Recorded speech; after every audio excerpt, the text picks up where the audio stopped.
কাঁড়ি কাঁড়ি নোটের বান্ডিল নিচ্ছেন তৃণমূল পরিচালিত পঞ্চায়েত প্রধানের স্বামী। আরেকটি ছবিতে আবার দেখা যাচ্ছে তৃণমূলের পঞ্চায়েতের উপপ্রধানের সামনেই চলছে আর্থিক লেনদেন। এক আধটা নয়, ভাইরাল হয়েছে এমনই টাকা লেনদেনের একাধিক ছবি। আর ভাইরাল হওয়া এইসব ছবি সামনে আসতেই বিতর্কে জড়িয়েছেন উত্তর ২৪ পরগনার তৃণমূল পরিচালিত বিলকান্দা ১ নম্বর গ্রাম পঞ্চায়েতের প্রধান রীনা দাসের স্বামী পাপু দাস এবং তৃণমূল নেতা ও পঞ্চায়েতের উপপ্রধান প্রবীর দাস। অন্যদিকে ছবিতে যিনি টাকা দিচ্ছেন তিনি স্থানীয় ব্যবসায়ী শেখর দেবনাথ। এরকমই একটি ছবি পোস্ট করে কেন্দ্রীয় শিক্ষা প্রতিমন্ত্রী ও বিজেপি সাংসদ সুকান্ত মজুমদার লিখেছেন, মমতা বন্দ্যোপাধ্যায়ের রাজত্বে তোলাবাজিয়া সিন্ডিকেটের দাপটে পশ্চিমবঙ্গ থেকে আগেই একের পর এক বৃহৎ শিল্প সংস্থা তাদের ব্যবসা গুটিয়ে পালাতে বাধ্য হয়েছে। এখন একই চাপে দম বন্ধ হয়ে যাচ্ছে স্থানীয় ব্যবসায়ীদেরও। টাকা নেওয়ার কথা কার্যত স্বীকার করে নিয়েছেন তৃণমূল নেত্রী ও বিলকান্দা ১ নম্বর গ্রাম পঞ্চায়েতের প্রধান রীনা দাস ও তার স্বামী পাপু দাস। তবে তাঁদের দাবি, এই টাকা ওই ব্যবসায়ীদের থেকে তাদের পাওনা ছিল। শেখর দেবনাথ এখানে কাজ করিয়েছেন বলতে আমাদের এখানে ছেলেদেরকে দিয়ে মাটি যে এখানে যেত সেখানে উনি প্রজেক্ট ভরাট করবেন, লো ল্যান্ডকে ভরাট করে উঁচু করবেন এবং তারপরে উনি জমি বিক্রি করবেন। এবার সেক্ষেত্রে যে গাড়ি চলতো সেক্ষেত্রে আমাদের কিছু টাকা সেখানে পাওনা ছিল। তবে এরকম একটা অনেকদিন ধরেই মেলাইন করার চেষ্টা চলছে। আমাদের ওই মিস্টার শেখর দেবনাথ, আমাদেরই এখানে ওনার হাউজিং প্রজেক্ট আছে এবং এখনো আমি ওনার কাছে অনেক টাকা, এটা ২০২২ সালের ঘটনা। শুধু ছবি নয়, পাশাপাশি ভাইরাল হয়েছে একটি অডিও ক্লিপ। তার একটি অংশ পোস্ট করেছেন বিজেপি সাংসদ সুকান্ত মজুমদার। হ্যাঁ বাবলুদা, এই সব কারখানা ২০০০ টাকা করে যা খবর পেলাম, হ্যাঁ তো আমার কারখানা এক গাড়ি মাল দিলে ২ মাস চলে। আর এই কারখানায় আমার মাসনি হিসাব চলছে। এমন একটা ব্যাপার আমি তোমাকে এটা বলি, এমন একটা ব্যাপার, ওই টাকা পয়সা কার কি কম বেশি ওটা দেখেনি, মোটামুটি কারখানা বেসিস এটা সিদ্ধান্ত করেছে আমাদের বাবাই সাহেব। এখন সব কারখানাকে এটা দিতে হবে। ভালো কথা, তুমি যদি পারো আমার এই দুটো কারখানা তুমি কাউকে দিয়ে চালাও, আমার দরকার নেই। কেন এই চাপ আমি আর নিতে পারছি না দাদা। আমার তোমরা যে সিস্টেম শুরু করছো, এক এক সময় এক একটা সিস্টেম শুরু করছো, এক সময় কারখানা কেড়ে নিচ্ছ, আবার কারখানা দিচ্ছ, আবার এক একটা নিয়ম তৈরি করছো, আমার দরকার নেই দাদা।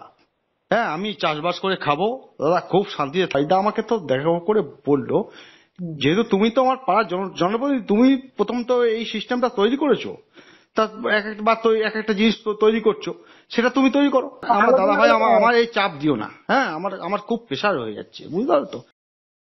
এই অডিও পোস্ট করে বিজেপি সাংসদ লিখেছেন, পাড়ার ছোট দোকানদার থেকে কলকারখানার মালিক সবাইকে নির্দিষ্ট করে তোলা দিতে বাধ্য করছে তৃণমূলের রংবাজ দাপুটে তোলাবাজরা। যেমন খর্দা শিল্পাঞ্চলের এই করুণ ছবি, ফ্যাক্টরি পিছু সেখানে প্রতি মাসে ২০০০ করে তোলা নির্ধারণ করে দিয়েছে তৃণমূল পরিচালিত বিলকান্দা ১ নম্বর পঞ্চায়েতের প্রধান এবং উপপ্রধান। এই অডিওতে একটি কণ্ঠস্বর স্থানীয় ব্যবসায়ী ইন্দ্রজিৎ মণ্ডল এবং অন্যটি তাঁর বলে স্বীকার করে নিয়েছেন বিলকান্দা ১ নম্বর গ্রাম পঞ্চায়েতের তৃণমূল সদস্য আব্দুল শাহিদ। বললো, দেখো এমন একটা কাজ করো যাতে নাকি ওই ওয়ার্ডটা ২-৪ পয়সা ওদের দরকার দেওয়া যায়। কি কাজ করবেন ব্যবসায়ীদের থেকে তোলাছে? এই যে আপনার 1 জানুয়ারি আছে, টুকটাক যেগুলো লাগে ২১ জুলাই এইগুলো আর কি। এই অডিওটা আপনার? প্রতিনিয়ত সব ব্যবসায়ীদেরকে লুট করছে, ওদেরকে ভয় দেখিয়ে চমকে ধমকে ওদের থেকে টাকা নিচ্ছে। আর যেই ফটো সামনে এসছে শেখর দেবনাথের থেকে পয়সা নিচ্ছে। যদিও ভাইরাল হওয়া ছবি বা অডিও ক্লিপের সত্যতা নিয়ে প্রশ্ন তুলেছে তৃণমূল। ওই ভিডিওতে এখন এআই করে সবই করা যাচ্ছে, ওসব ভিডিও মানি না। প্রমাণ দেবেন, কথা বলবো। যাদের লোকেরা হাজার হাজার কোটি টাকা নিয়ে পালায় দেশ থেকে, ধরে আনতে পারে না, কথা দিয়েছিল ১৫ লাখ করে টাকা আমাদের পকেটে ঢুকিয়ে দেবে, তাদের মুখে এই কথাগুলো মানায় না। এর কতটা সত্যি আছে ভাই এখন আমি কিচ্ছু বলতে পারবো না। আমার মুখে বসিয়ে দেওয়া হবে কালকে যে আমি ও টাকা চাইছি, আমি মানি না, প্রমাণ চাই আমার। এরকম তো ওরা প্রতিনিয়ত সব ব্যবসায়ীদেরকে লুট করছে। আর যেই ফটো সামনে এসছে শেখর দেবনাথের থেকে পয়সা নিচ্ছে। বাংলায় এমনি কলকারখানা একটার পরে একটা বন্ধ হয়ে যাচ্ছে, তারপর যদি এই তৃণমূলের অত্যাচারে এই কারখানাগুলো বন্ধ হয়, বাকি লোকগুলোর কাজ যায়, এই কারখানায় যারা কাজ করে সেটার দায় কে নেবে? গোটা ঘটনায় প্রতিক্রিয়া দিতে চাননি তৃণমূল নেতা উপপ্রধান প্রবীর দাস ওরফে বাবাই। অন্যদিকে ক্যামেরার সামনে কিছু বলতে চাননি ব্যবসায়ী ইন্দ্রজিৎ মণ্ডল। সমীরণ পালের রিপোর্ট, এবিপি আনন্দ, উত্তর ২৪ পরগনা। যে ভিডিওটি ভাইরাল হয়েছে আপনারা দেখলেন। আমি এখানেই বৈশ্যানরদার কাছে আসবো। বৈশ্যানরদা, 1 তো কোটি কোটি টাকার বান্ডিল, তারপরে সুকান্ত মজুমদার যে অডিও ক্লিপটা প্রকাশ করেছেন সেখানে স্পষ্ট শোনা যাচ্ছে ব্যবসায়ী তিনি বলছেন তোমরা যা সিস্টেম তৈরি করেছো তাতে আমার ব্যবসা ছেড়ে চলে যেতে হবে, আমি বরঞ্চ চাষবাস করে খাবো, এই সিস্টেমে আর কাজ করতে পারছি না। তুমি তো একজন লোক পাড়ার জনপ্রতিনিধি, এই রকম অবস্থা কেন তৈরি হবে? এই তোলাবাজি নিয়ে তো মমতা বন্দ্যোপাধ্যায়, অভিষেক বন্দ্যোপাধ্যায় দীর্ঘদিন ধরে বলে আসছেন, তা সত্ত্বেও থামানো যাচ্ছে না। আপনি যে অডিও ক্লিপটা দিয়েছেন তার উত্তর ওখানকার স্থানীয় বিধায়ক, রাজ্যের মন্ত্রী শোভনদেব চট্টোপাধ্যায় তার উত্তর দিয়েছেন। আমি একটা বলবো যে আপনি এই অডিও ক্লিপটার সত্যতা যাচাই করেছেন?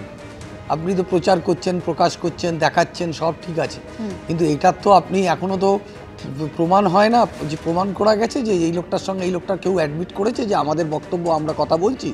তো আপনি বা যারাই এটা প্রচার প্রকাশ করেছে, বিশেষ করে বিজেপির দল থেকেই করা হয়েছে, তো এটা অ্যাডমিসেবল নয় বলে আমি জানি।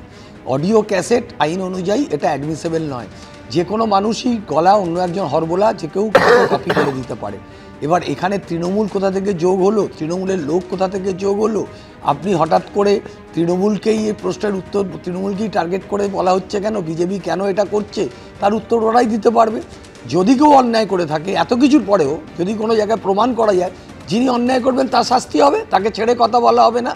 কিন্তু আপনি এখনো পর্যন্ত এটা তৃণমূলের লোক করেছে বা তৃণমূলের লোক। এইবার এখানে আমি বিরত করছি আপনাকে বৈশ্যানরদা, আপনি নিশ্চয়ই পুরোটা শুনলেন আমাদের প্রতিবেদন। আব্দুল শাহিদ তিনি পরিষ্কার মেনে নিয়েছেন, তিনি বলছেন যে অডিওটা আমার, অডিওটা আমার, এরপরও বলবেন সাজানো এটা অডিওটা আমার, মানে যেটা আপনি দেখালেন তাতে উনি বলেছেন যে আমরা একটা ওনার কাছ থেকে সাহায্য চেয়েছিলাম 1 জানুয়ারি ব্যাপারে, এইটা আপনি দেখিয়েছেন। কিন্তু ওনার সঙ্গে আর যার কথা হচ্ছে, যিনি আপনার কাছে যার কাছে চাইছে, যিনি অভিযোগটা করতে পারেন, তিনি তার তো আপনি দেখালেন না ছবি যে আমার কাছ থেকে এইভাবে চাওয়া হয়েছে, এটা আমার গলা, আমি ফোনে বলছি, এ কথা বললো না তো। আর এমনিতেই দেখুন এই ফোনের কথাবর্তন এটা কিন্তু আইন গ্রাহ্য নয়। আমি যতদূর জানি, আপনি জেনে নেবেন এটা, যে গলা নকল করে, আপনার গলা আমি নকল করে এটা চালু করে দেওয়া, এটা বহু লোক বলছেন। কে স্বীকার করেছে? স্বীকার তো ও করে, যে অভিযোগকারী হওয়ার কথা এইখানে তো একজন অভিযোগ করবে যে আমার কাছ থেকে চাওয়া হয়েছে, আমি এই কথা বলেছি, এটা কেউ অ্যাডমিশন করেছে? অভিযোগ করার কথা তো যিনি টাকা দিচ্ছেন বা যার কাছে টাকা চাইছে, এরকম কিন্তু এখনো পর্যন্ত ছবি আসে। তারপরে শোভনদেব চ্যাটার্জি তার উত্তর বলেছেন যেটা বৈশ্যানরদা বলছেন, এবং এটা এআই দিয়ে বানানো যায়। 2 হচ্ছে এই যে তোলাবাজি যার জন্য শিল্পপতিরা চলে যাচ্ছে, কিন্তু গোটাটাই তো বানানো। যেখানে আব্দুল শাহিদ স্বীকার করে নিয়েছেন, বৈশ্যানরদা সে কথা তো মানছেন না। দেখুন, আপনারাই বললেন যে একজন যে ইনভলভ সে স্বীকার করে নিয়েছে তার গলা, তাও এআই বৈশ্বনাথ চট্টোপাধ্যায় মানছেন। আমি এআই বৈশ্বনাথ চট্টোপাধ্যায় কেন বলছি?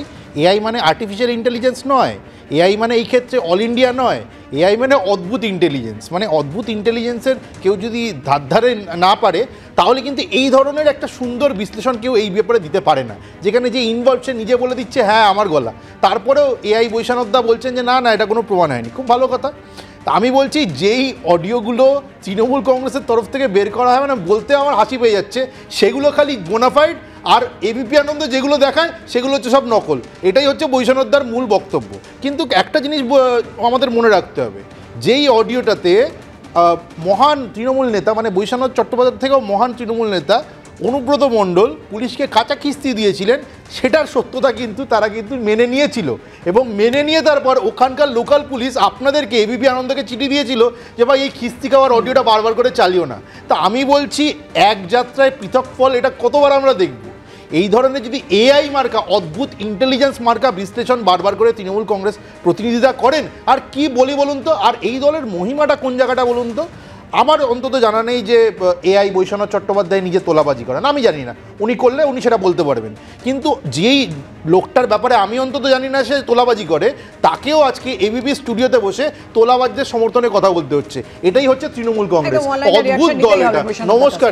প্রথমত শোভনদেব চট্টোপাধ্যায় একটা সিনিয়র লিডার, তিনি এই কথাটা ব্যবহার করেছেন। আমি বলেছি যে এই কণ্ঠস্বরটা যে যার বিরুদ্ধে অভিযোগ করা হচ্ছে বা যিনি অভিযোগ করছেন তা তিনি কিন্তু স্বীকার করেননি।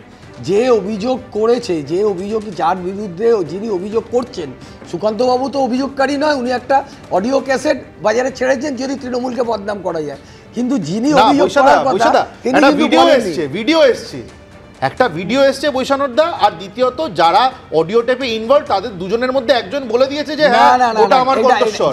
তারপরে আপনি এই কথাটা কি করে বলছেন? অভিযোগকারী সে কিন্তু বলেনি কোথাও এটা। আচ্ছা, তার মানে আপনি কি ফরেনসিক বিশেষজ্ঞ? আমি বলছি যে এটা ভয়েস টেস্টের আগে বিশেষজ্ঞ, এটা আগে থেকে কোনো পারসেপশন তোলাবাজি করেনি, তাহলে আপনারা তো দায় কিসের তোলাবাজির সমর্থনে কথা বলেন? আমার দলকে ছোট করছেন না, খুব চাচাচোলা ভাষায় বলতে গেলে আপনি তৃণমূলকে ছোট করলেন, মিষ্টি ভাষায় বলছিলাম। আপনি তো নিজে তোলাবাজি করেন। বিজেপির তোলা অভিযোগ সুকান্ত মজুমদার যে অডিও ক্লিপটা প্রকাশ করেছেন সেই অভিযোগ বৈশানরদা মানছেন না, কিন্তু তৃণমূলের শীর্ষ নেতৃত্ব বারবার করে কিন্তু এই তোলাবাজি নিয়ে কড়া বার্তা দিতে দেখা গেছে। এই বছরের শুরুতেই মুখ্যমন্ত্রী মমতা বন্দ্যোপাধ্যায় কি বলেছিলেন, রাখবো আপনাদের সাথে। I have with me Mr. Shaukat Mullah also. I have a request.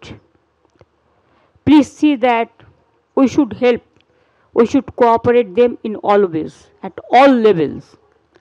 And I will request, this is the area adjacent of Kolkata Police and South and West Bengal, so Bidhannagar Commissionerate. So this is a border area, but there should be some good coordination between two. So please see, in no disturbances, nothing. They must walk very peacefully and very smoothly. পরিষ্কার মুখ্যমন্ত্রীকে বলতে শোনা যাচ্ছে, তারপরেও বৈশানরদাই অভিযোগ মানছেন না। রবীন্দ্রনাথ বাবু, না তোলাবাজি নিয়ে আপনি শুনলেন নিশ্চয়ই, না আপনি শুনলেন একদম।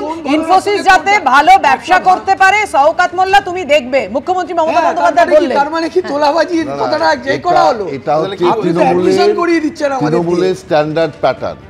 তারা দেখতে পাচ্ছে, বুঝতে পারছে। শাহিদ আব্দুল্লাহ যে বললেন, তিনি তো অস্বীকার করতে পারতেন না। আমার ওদিকে যে ফোনে যে ছিল সে এটা আমি তাহলে কথা বলেছেন, স্বীকার করছে মানে একজন কারোর সঙ্গে কথা বলেছেন, এবং সেই কথাটা তিনি অস্বীকার করলেন একবারও। ওই আমরা নিই মাঝে মধ্যে 21শে জুলাই, 1লা জানুয়ারি এরকম কিছু একটা বললেন, তো তারা স্বীকার করে নিচ্ছেন। কিন্তু তৃণমূল বলবে আইন আইনের পথে চলবে। কি কি গদগুলো আছে আমি বলছি, আইন আইনের পথে চলবে। এআই দিয়ে তো অনেক কিছু করা যায়, যতক্ষণ প্রমাণিত না হচ্ছে আমরা বিশ্বাস করি না। সুতরাং এর সঙ্গে তো লড়ে লাভ নেই।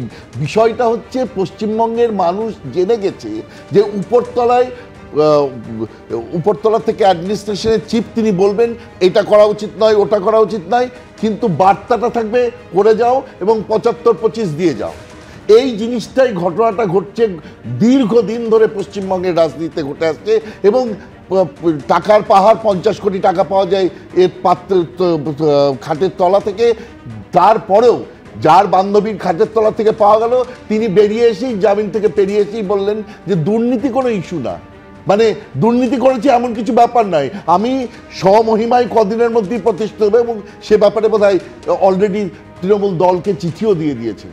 সুতরাং এই হচ্ছে এদের গোটা নেটওয়ার্কটাই এইভাবে চলছে যে তারা একদিকে উপরতলা থেকে বলে যাচ্ছে যে এটা করবে না, ওটা করবে না, আর মদতটা থাকছে যে করো, টাকাটা 75-25 করে আমাকে পাঠিয়ে দাও, কারণ আমাকে ইলেকশনে বিভিন্ন খাতে টাকাটা খরচ করতে হবে। সুতরাং এই জায়গাটা থেকে দাঁড়িয়ে পশ্চিমবঙ্গের মানুষের এই খবরটার গুরুত্ব থাকছে না, এই অর্থে যে তারা জানে এটা ঘটনা, এটা যদি রটনা হতো তাহলে সে নিয়ে লোকের কাছে খবর হয়, কিন্তু এটা ঘটনা, এটা বাস্তব, এটা প্রতি মাসে 15 বার করে দেখা যাচ্ছে। আমি জানি না, একজন রাজনৈতিক বিশ্লেষক হয়ে উনি তো মোটা টাকার মাইনে পান, চাকরি করেন, উনি একটা লোককে অভিযোগ করছেন যে এই টাকা 75 আর 25, এই কথাটা উনি কোথা থেকে? আরে দোলা সেন বলেছে, এটা আপনি দেখান তো। আরে দোলা সেন বলেছে 75-25 ভাগ, দোলা সেন বলেছে যে 75% আপনি পাঠান, আর 25% কি আপনি বলতে দাও? সমস্ত মিথ্যে কথা, লিমিটেশন ক্রস করেছে,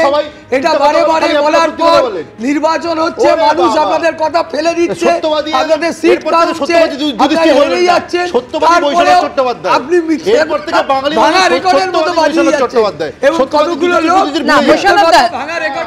নির্বাচনে জিতে যাচ্ছে তৃণমূল বলে অভিযোগগুলো মিথ্যে হয়ে যায় না, এক। আর দুই হচ্ছে নির্বাচনে জিতছে তৃণমূল বলেই তো শাসক দলের কাছে এই আশাটা থাকছে যাতে কোনো তোলাবাজি, কোনো সিন্ডিকেট না থাকে। এবিপি আনন্দ, এগিয়ে থাকে, এগিয়ে রাখে।